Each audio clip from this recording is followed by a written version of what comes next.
The story of Robbie Bunny and the enormous prickle. Once there was a little baby bunny called Robbie.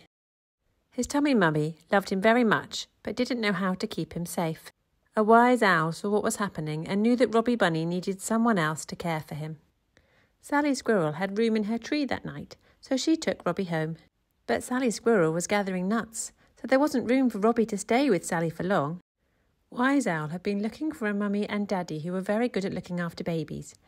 Henrietta Hen and Ron Rooster had raised lots of eggs into chicks.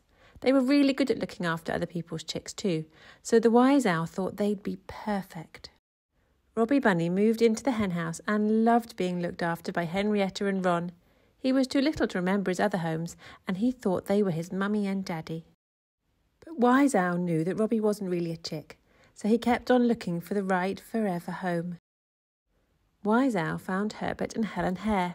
They looked more like Robbie, so Robbie tried living there. Robbie thought perhaps he'd really found his forever family. But something was not quite right. Robbie was too slow to keep up when the other little hares were running, as their legs were so much longer. So Wise Owl kept looking. Finally, Wise Owl found a family that was just right.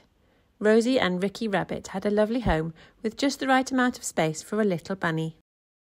Rosie and Ricky had a bunny bed, a space at their table and a space in their heart that they had been looking for a bunny to fill. Robbie Bunny moved in and was so pleased he'd found his forever home. He loved Rosie and Ricky so much he never wanted to leave them, and they never wanted him to leave. Most stories would end here with a happy ever after, but life is a little bit more tricky than storybooks. Robbie knew he was supposed to be happy, but there was a prickle in his heart. When Mummy Rosie hopped out to collect carrots, Robbie felt the prickle in his heart. And when she went out to take his sister Bunny to the doctor's, the prickle got bigger. And when Mummy Rosie dropped off Robbie at Cottontail Primary, the prickle got really enormous. Robbie didn't like the prickle. He didn't know why it was hurting, but he knew Mummy Rosie made him feel better, so he hung on tight to her, so tight that Mrs. Tibbles, the teacher, had to pull him off. Robbie was so confused. He was supposed to be in happy ever after, but the prickle was spoiling everything. Mummy Rosie tried to tell Robbie everything would be okay, but this didn't get rid of the prickle. Mummy Rosie and Daddy Ricky had a big think. They decided they needed some extra help, and so they called Lucy Ladybird. Lucy Ladybird has seen lots of prickles, and she took a really good look at Robbie's. Lucy said she thought that the prickle had first appeared in Robbie's heart when he was taken away from Tummy Mummy Bunny. She explained that when bunnies are taken from their tummy mummies, they start to feel that mummies might not be forever. Lucy explained that Robbie had been too small to remember what had happened, so he won't remember that it was then that the prickle appeared. Robbie was so little when he left Tummy Mummy that he hadn't learnt to talk yet. He definitely hadn't learnt the word prickle. With each home Robbie had lost, the prickle had got bigger and bigger.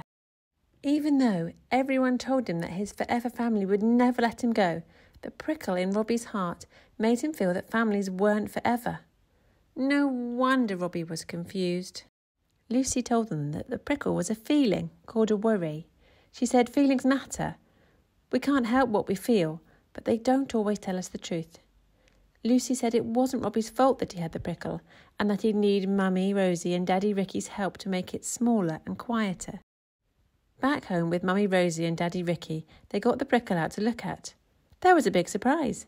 In the light of day, the prickle looked smaller than Robbie expected.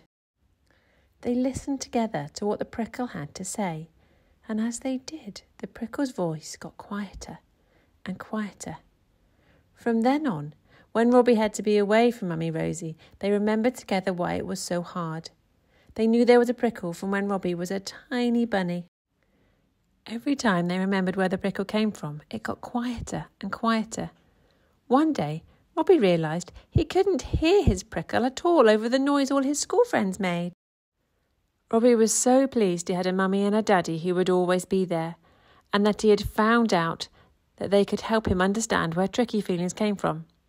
So from then on, sometimes life was happy, sometimes it was tricky, but no matter what, Mummy Rosie and Daddy Ricky were there, forever after. The end.